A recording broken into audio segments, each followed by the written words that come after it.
Senator Amy Klobuchar is to face Lisa Demuth in the Minnesota gubernatorial election. This is the first time in Minnesota history that it's woman v. woman, and it's the first time in Minnesota history that we will have a woman governor.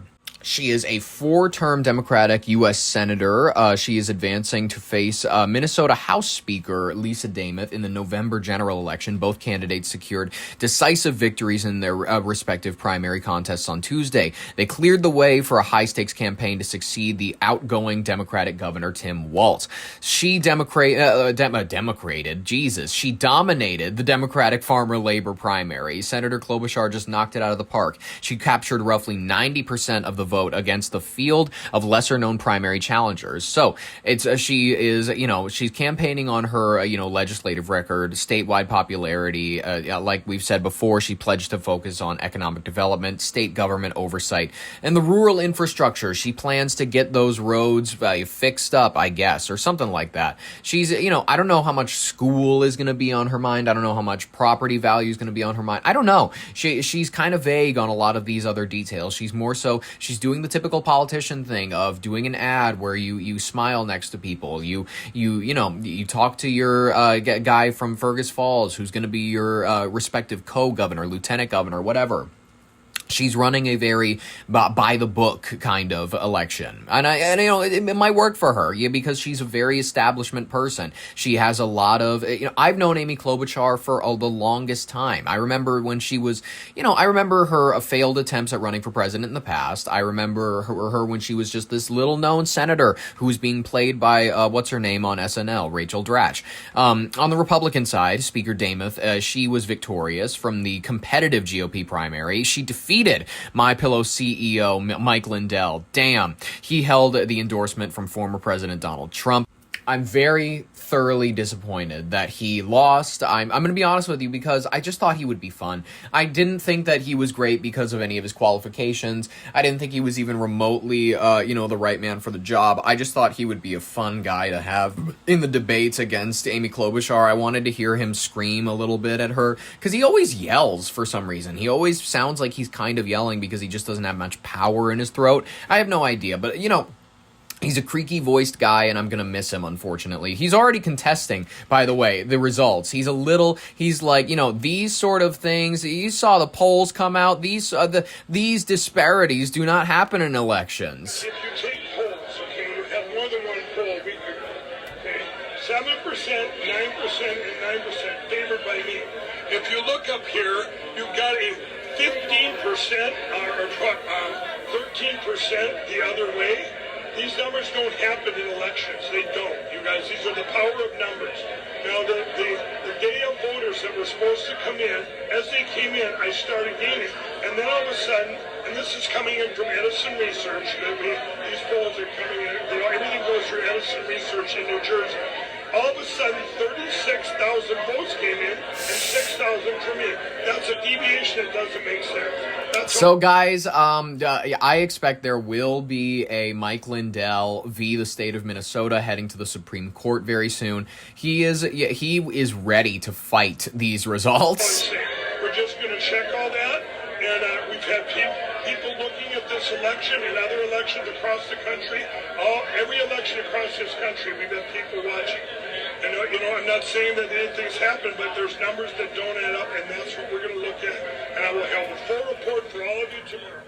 Oh, I cannot wait, ladies and gentlemen. Meanwhile, Lisa Demuth, she's the first black woman candidate that, she would be the first black governor of Minnesota. Isn't that interesting? For such a progressive state, we've never had a woman or a black person as our governor. It's pretty cool. It's interesting. She was, projected to be the GOP nominee last night, and she was, understandably in a little bit better of a mood than he was. I want to thank everyone. This is important for all of Minnesota to know that Ryan and I together, the Demuth-Wilson ticket, we are ready to serve Minnesota as the next administration that will respect taxpayer dollars, that will end fraud once and for all, will improve our kids' educational outcomes, and make this a place that businesses can grow and start and thrive here rather than feeling like they have to leave. It is time for a change that's going to go very, very deep within the agencies, and it starts with responsibility and accountability from the very top, and then from there choosing commissioners that will be responsible, they will be held accountable, they will end fraud and not allow it, but also those that are working in those agencies. We are looking forward to the opportunity to serve Minnesota in this way. I want to make sure everybody knows something. There's always a confusion on my name. And as your next nominee as a Republican for governor, my name is Lisa Dameth. I'm going to give you the easiest way to understand that. It rhymes with Joe Namath. Dameth, Namath. It's not real hard. Grateful to my husband for giving me that name. Thank you very much. But it's not real hard. Oh my god, okay, drop the attitude. No one's gonna like you if you keep up that, it's not that hard, pronounce my name right. No one's gonna, come on, let's just, like, drop it, alright? I've lived with my whole life with a name that's spelled A-L-E. I got Allie, I got Ale, I got every pronunciation you can imagine that is not Ollie, and that's fine. I understand. I have the Arab pronunciation, and I'm okay with that. It's definitely not any other, it's not a white culture pronunciation, let's be honest. And the white spelling would be O-L-L-Y, you know what I mean? Or O-L-L-I-E, you know what I mean? The derivation of Oliver. So, you know, I don't know where, I was told it was Finnish. It's probably fucking fake. I'm just gonna be honest with you. It's real. I really don't think that it's a real name. I think that it was just kind of like a, well, you know, what were we drinking the other night? Alright, ale, that's pretty cool, but, like, I like the name Ollie, you know what I mean? Alright, yeah, Ollie, but spelled a really cool and different name. I love it. It's unique. I've never met anybody with it, and that's exactly what I like about it. It's original, you know what I mean? You know, Conan, he gets confused with Conan the Barbarian. I don't get confused with anybody except for, you know, Ali Khamenei now and then, which I'm fine with. I'm admittedly fine with. People hear Ali, they also think of Prince Ali. They think of Muhammad Ali. There's a lot of cool Alis. They all spell it a different way, but that's exactly what I like, is it keeps the uniquity. Ladies and gentlemen, Senator Amy Klobuchar. Let's hear a little bit of her words. When my opponents were asked to name one place where they disagreed with Donald Trump, they couldn't do it. They won't speak out against the tariffs that are raising everyone's costs. They won't speak out against the Medicaid cuts that are hitting our hospitals, particularly in the rural areas. They won't support extending the health insurance premium tax credits that Donald Trump let expire. They won't speak out against the war in Iran, which is costing us in lives, in treasure, and yes, in costs. And Trump keeps telling us it will end. So I voted, along with Tina, to end Trump's war. I put my name on that vote. But my opponents can't even find the courage to stand up to the president and say this is wrong, and this has to stop.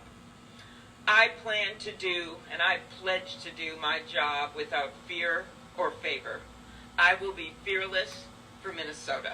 I'm feeling really good. Good for I think you. this is a great opportunity. Oh, here we got Lisa. What we saw in the voter turnout and them coming in and me getting the nomination as far as the votes and winning the primary. This is our opportunity to really move Minnesota forward, and I'm excited about that. What is appropriately Minnesotan about both of these women is they both have very frizzy hair. Minnesotans, unfortunately, there's some moisture in the air, especially nowadays. You know what I mean? We got a bit of a wet season coming in. You know what I mean? There's a lot of humidity, and these women, unfortunately, with longer hair or with any sort of straight hair, because this, you know, she's a black woman, but she does have straight hair. And Amy Klobuchar, she is a very white woman. She looks like she works at a pharmacy. She you know, she's got white skin and she's got straight hair, but it gets frizzy. You know how white people, they got frizzy? When you got straight hair and it's wet outside or it's raining, God forbid, your hair gets a little bit of like the coily kind of feeling to it. When you run your hands through it, you're like, damn, there's more knots in it than I remember. That's what all of these women, it's appropriately Minnesotan, and I like that. I like the authenticity authenticity of it. Ladies and gentlemen, there was a few more other upsets. The DSA didn't have as great of a night as they thought they would.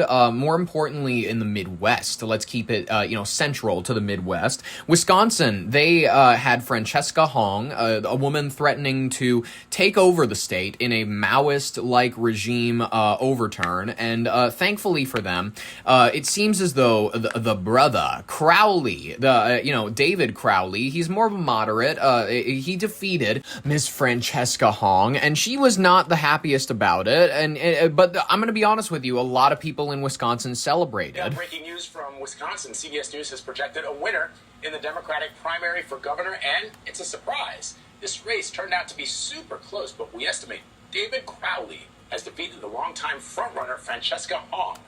Ed O'Keefe joins us now to talk more about this. Ed, good morning. Vlad, good to see you. We saw another TikTok-type contest in the Midwest between TikTok? a moderate and progressive Democrat. Take a look at this. Francesca Hong, a Democratic Socialist, appeared to have all the attention against Milwaukee County Executive David Crowley, but Crowley just eked it out. Again, look Congrats, at my brother. The race when Crowley was ahead of Hong by just over 3,000 votes. You might say the margin of victory about as thin as supermarket sliced cheese. So why did this happen? Well, because it had been a crowded primary field of 7 candidates at one time, and it narrowed down to the last 2. Damn. Even Crowley had dropped out and only got back into the race when another moderate also dropped out. Those other candidates who dropped out had earned enough early and absentee ballots to keep Crowley and Hong in such a close race. But Crowley earned the support of popular outgoing Governor Tony Evers, who spent the last few weeks warning Wisconsinites that Hong would cost the party the governorship. She had expressed opposition to things like fireworks and Thanksgiving. It called for the abolition of immigration and customs enforcement, and once called for defunding the police. Yeah, she was pretty kooky. Positions, but for now, Crowley, now set to face Republican Congressman Tom Tiffany in a race CBS News considers a toss-up. Well, that's going to be interesting to watch happen out, ladies and gents. I will continue to talk about more elections as they fall into my peripheral view. Obviously, I'm a Midwesterner. I have a focus on this region. I understand that a lot of people are like, well, the rest of the country exists too. Well, Californians are going to talk about California. East Coasters are going to talk about the East Coast. Midwesterners will talk about the Midwest. Unless I'm going to talk about the Middle East.